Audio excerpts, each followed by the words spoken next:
A cat is sleeping on a narrow window ledge, 12 floors above the street. Below her, cars look like toys. People are moving dots. Inside the apartment, everything is quiet. Then a moth lands on the outside of the frame. The cat opens her eyes. She stands, reaches forward, and places one paw where the ledge should be. But the ledge is no longer there. For one impossible second, she hangs between the room and the city. Then gravity takes her. To us, the story seems finished. A body has fallen from the 12th floor. There is no rope, no parachute, no time to think. But the cat does not fall like a stone. Before she has dropped the height of a person, something inside her reacts. Not courage, not intelligence, a reflex. Deep inside her ears, tiny fluid-filled structures feel the world turning. Her body knows she is upside down before her eyes can understand what is happening. Her head moves first, then her shoulders follow. Now comes the part that seems impossible. The cat is in open air. She has nothing to push against. No wall, no branch, no ground. And yet, she turns. She bends through the middle, using her flexible spine to divide her body into two moving halves.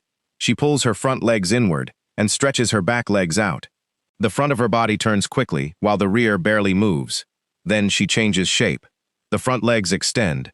The rear legs pull inward. Now the back half rotates into position. In less than a heartbeat, her belly faces the street, and all four paws point downward. It looks like magic. It is physics. For years, people assumed a cat used its tail like a rudder. The tail can help with balance, but it is not the real secret. Even cats with very short tails can right themselves. The real secret is shape. By changing how her weight is spread, the cat makes one half of her body easy to rotate and the other half harder. Then she reverses them. Two small turns become one complete correction. She is now facing the right way, but she is still falling, and landing on 4 feet does not mean those feet can survive anything. Gravity keeps pulling her faster. If a human fell from the same height, the growing speed would become devastating. We are large, heavy, and compact. Air pushes against us, but not enough to make a high fall gentle. A cat has a different relationship with the air. She weighs only a few kilograms. When she spreads her legs, her body becomes wide compared with her weight. Air presses against her chest, belly, and limbs. The faster she falls, the harder the air pushes back. She becomes something like a small living parachute. Not enough to float, not enough to make the ground safe, but enough to slow the fall. This is one reason small animals often survive drops that would be fatal to larger ones. As bodies grow, their weight increases faster than the surface area available to catch the air. A mouse, a cat, and a human all obey the same gravity, but gravity does not produce the same ending for each of them. The cat has now turned. She has spread her body. The air is doing everything it can. The ground is still coming. Only a few floors remain, and the most important part of the fall is about to begin. She does not stiffen. A falling human might instinctively lock the legs. The feet would strike first, but the force would travel through the ankles, knees, hips, and spine. Landing feet first could protect the head while destroying the body beneath it. The cat prepares differently. Her paws point downward, but every joint remains ready to fold. Her wrists, elbows, shoulders, hips, knees, and ankles form a chain of biological springs. The pavement rushes closer. Her front paws touch first. They do not stop her. They begin slowing her. The wrists bend. The elbows fold. The shoulders compress. Her chest drops lower. A fraction of a second later, the rear legs join the landing and take part of the force. Her whole body sinks toward the ground. Those few centimeters matter more than they seem. Imagine a car hitting a concrete wall. It goes from speed to stillness almost instantly. The change is violent. Now imagine the same car slowing over a long road. The final speed is still 0, but the stop is spread across more time and distance. The cat cannot create a road beneath her, so she creates one inside her body. Every bending joint adds distance. Every stretching muscle and tendon absorbs part of the impact. 4 legs divide the force across several points. Her flexible body turns one brutal stop into a rapid sequence of smaller ones. For a moment, she disappears beneath a parked car.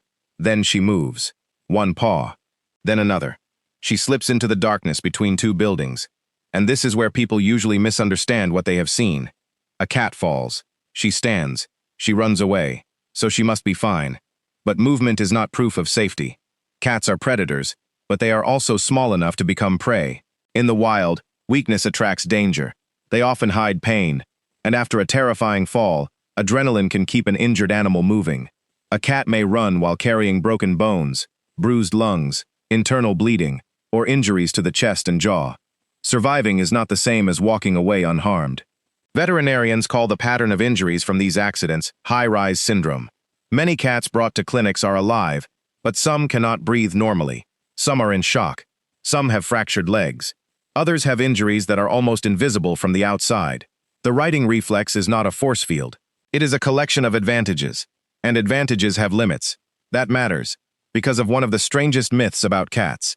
The idea that a higher fall can somehow be safer than a lower one. The story sounds convincing. From a short height, the cat may not have enough time to turn.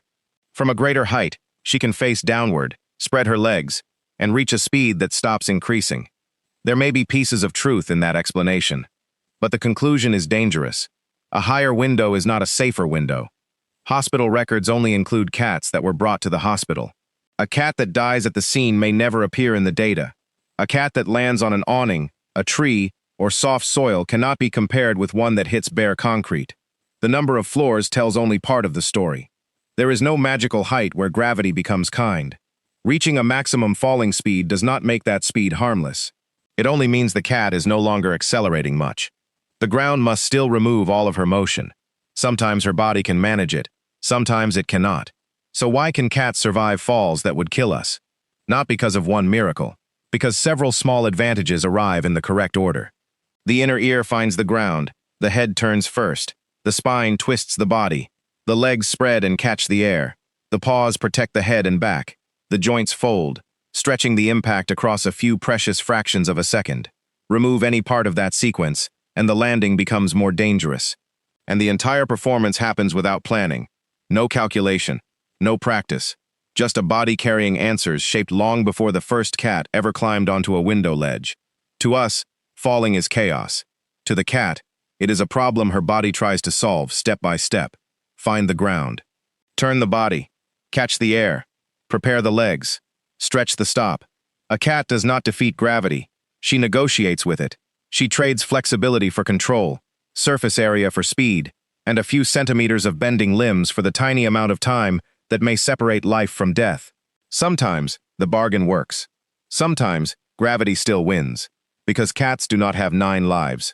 They have 1 life, inside a body built so cleverly that, for a few seconds during a fall, it can make gravity look negotiable.